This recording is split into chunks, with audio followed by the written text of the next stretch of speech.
আমি বীরাঙ্গনা বোধ নীলিমা ইব্রাহিমের বইটি নিয়ে আবারও আপনাদের সামনে হাজির হয়ে গেলাম।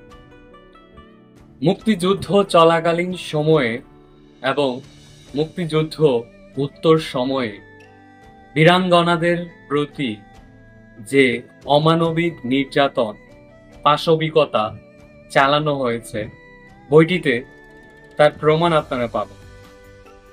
বইটিতে মূলত বীরাঙ্গনাদের সাথে ঘটে যাওয়া বিষয়গুলো উল্লেখ করা হয়েছে। পাকিস্তানি আর্মিদের প্রতি আপনার মন থেকে তীব্র ঘৃণা জন্মাবে। তারা যে পাশবিকতা চালিয়েছিল সেটা আমার মনে হয় পশুরাও করতে দ্বিধাগ্রস্ত হবে।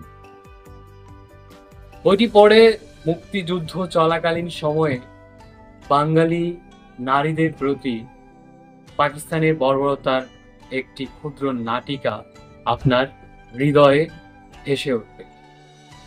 মুক্তিযুদ্ধ পরবর্তী সময়ে তাদেরকে কেউ গ্রহণ করতে চাইতো না, কিন্তু সরকারের অনুদান গ্রহণ করে ঠিকই অট্টালিকা বানিয়ে ফেলেছিল তাদের পরিবারের সদস্যরা, কিন্তু তাদেরকে কেউ গ্রহণ করতে চাইতো না।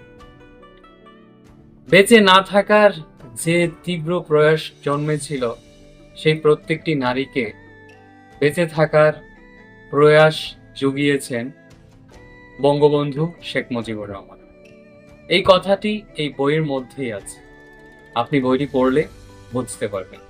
আশা করি বইটি পড়ে আপনি মুক্তিযুদ্ধকালীন নারীদের প্রতি যে বর্বরতা চালানো হয়েছে সেটির একটি ক্ষুদ্র দৃশ্যপট আপনার হৃদয়ে হাসিয়ে তুলতে পারে।